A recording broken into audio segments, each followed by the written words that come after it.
This clip is brought to you by SaveWithConrad.com.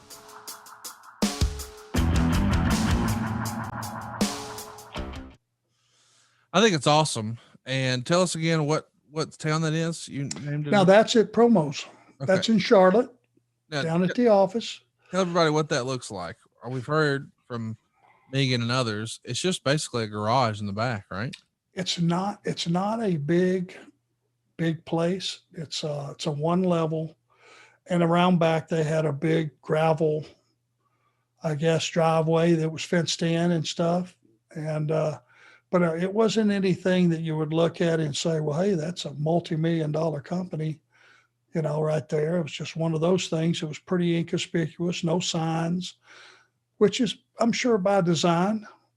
But just a normal looking office. It could have been anything. Could have been an insurance office or anything else. Very unassuming. So we do our promos. I don't think that I had any promos that day. Were those with Shivani or somebody else doing that? Yes, Tony was the announcer. He was conducting them. And you had a cameraman, and I don't think it was Jackie. It could have been Jackie Crockett, but I'm not positive. But it was basically just a fixed one camera shoot. You walk into the shot, say what you're going to say, count down till you run out of time. You either stand there or you walk out of the shot, whichever's warranted. That deal. But until that first television, which we had done the night before, made it around, it probably wouldn't have made any sense for me to have promos and all that stuff because nobody was going to know who I was till that TV aired. Right. Now we come back from Raleigh. That's a round trip. I forget who I even worked with up there and back. And I think it might have just been an enhancement match of some sort or something. Now we get to the building and I'm starting to meet the guys and stuff. And I knew John Tatum just a little bit. And I knew Buddy Landale from a brief time when we worked for Watts. I didn't know Black Bart at all. But he said, no. You want to ride with me, man, Anderson? I said, well, I don't have anybody to ride with. I sure would. How about you, Landale? Yeah, I'd love to go with you guys. John Tatum, who is a cousin to Michael Hayes, for those that don't know. I thought they were just best friends. They're cousins? Well, maybe they are just best friends, but claim to be cousins. Well, you know what? You claim to be Ric Flair and everybody else's cousin. What's it take to be your cousin? Can I be your cousin? It don't matter. Oh, well, you're my third cousin. I don't know if you knew that or not. No, with your cash, we're going to be first cousins. And you're my favorite cousin. Or if you want me to be your uncle, I'll be your favorite uncle. I'm down with that too. Uncle Arn. That's what everybody else in my house. That's what Ashley calls me anyway. Yeah. And I pretty much all the kids, probably your wife. Yep. Uncle Arn. I've just always been the old guy that was hanging around that would never leave. Yeah. So wait a minute. Does that mean you're like the original Dave Silva, always hanging around, never leaving? Why, Dave? I don't know why. I just lost a bet, I guess. I don't know. He is one of the nicest, kindest, it's not true. most loyal people that you'll ever find. He gets irritated easily. He gets hangry. Well, I haven't seen that. Yeah, I have a lot every day. Dave's barrel chested. I don't think you're going to just dip in there and scoop slam him. No. So if he gets a little ill, so be it. You might want to let him slide. Maybe so. Didn't mean to cut you off. Either way, you're riding with Landale and Black Bart and John Tatum. Yep. Now John's in the front, Bart's driving, me and Buddy are in the back. And we don't really all know each other that well. So, the ride up there was kind of a little bit sublime, everybody's just kind of doing their own thing. And we get to the arena. Now that's 340 miles one way. Yep.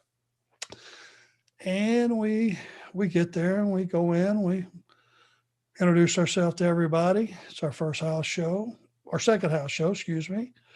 And, we go out about, 15, 20 minutes before showtime, which usually you can take a look at the house. Most people are sat down by that time, so you can get a gauge on the house.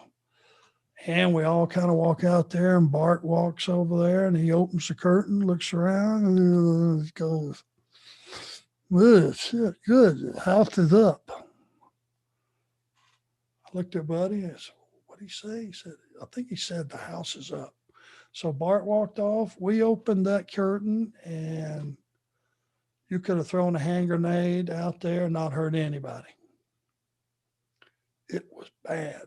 Wow. I think we ended up here in 8,500 was the house. And in the Norfolk scope, that ain't good. Yeah. So business was down, and we all understood that kind of coming in. Rick had told me business was down. We just need to, get some talents in place. And, Dusty's coming as the booker, and, we're going to get this thing turned around, make no mistake. But he let me know. So it wasn't that big a shock. It was a bit of a shock that it was up. How bad was it the previous week? Because they were bi-weekly towns, or weekly, some of them. And damn. So, we go out, we do our thing, we all work. Now we get in the car. Now we got a 340-mile drive back. And now everybody's a little bit looser and all that stuff. And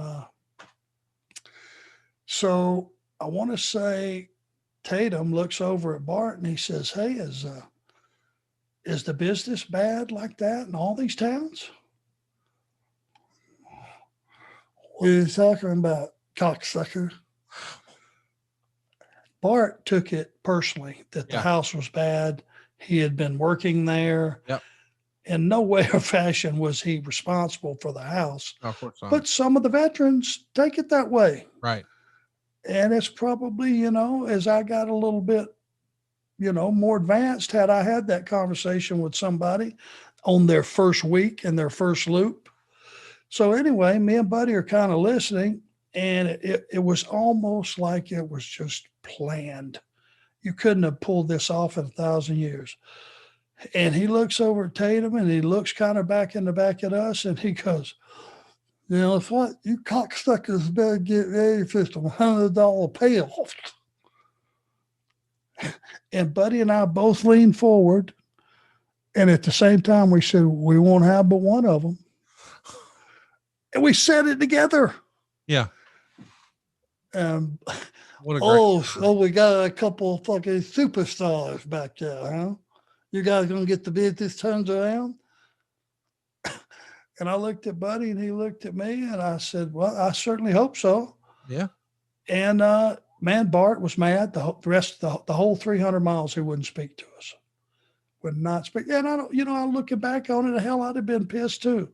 But that was our first foray into the territory. I feel strongly that saving money is important.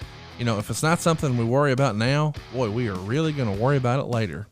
And I want to help you get out of debt faster and do it with cheaper monthly payments. I'm talking to you if you're in a 30-year loan. Now is the time to take years off of your loan. We're routinely helping our listeners cut 5, 10, even 15 years off their loan. And you can do this without perfect credit, with no money out of pocket. You've just got to start at savewithconrad.com. Yeah, group of characters, I'm sure. Now, hang on now. You've told me a story, it's a private story, and I can edit this out if it's not welcome for air. But we had dinner together years ago, and you told me a story about how, and then they had Van Hammer strut through the locker room, jacked up with his fucking guitar, like he's the second coming of Hulk Hogan. Oh, he's here to save the territory. So now this was much later. This was WCW. No, I'm with you on that. But I'm saying it's funny how you just sort of drew those parallels, that Bart was sort of the elder statesman in the territory. You're the new guy here. and he's trying to tell you, no, this is how business is. Get ready for some $100 payoffs. But you, being young and ambitious and, bright-eyed and bushy-tailed, no, damn the torpedoes. So when they say, oh, you're going to turn the business around, yeah, I hope so. It's that same swagger that maybe somebody else, when they present it to you in another generation later, you're like, look at this fucking guy. What I did and what Van Hammer did are so different. For you to even include me in a package conversation that you just did what he did. No. I'm ready to take my lumps. I knew it would get a rise out of you. Holy shit. If you want to piss Arn off, put him in the same sentence with Van Hammer and just wait. Talk to me about Scott Casey. You wrestled him in Norfolk, Virginia. It's your first singles match that I find. I know it's probably not your first singles match, but March 14th against Scott Casey. I think this is your first time working him. You're going to work him several more times when he's a part of the World Wrestling Federation, and you are too. Any memories of working with him here in Crockett you can share? Good guy. Handsome. Scott he looked like a grown man. He was a grown man. He was a veteran. He had been around a while. Good physique, handsome guy, good skills. He had a lot more time in than I did at the time and was a very polished worker. So, I think he had been to Dallas prior to that and some other places. So he was a veteran. He wasn't a rookie. He was probably 6-7 years in at that point. So he was a great guy to work with. Hey, it's Conrad Thompson. Thanks for checking out the podcast here on YouTube. Be sure to hit the subscribe button and the notifications bell so you get a notice anytime we upload some new content. And go save yourself some money right now. If you're in a 30-year loan or you have credit card debt, it's not a matter of if I can save you money. It's a matter of how much. Find out right now for free at SaveWithConrad.com.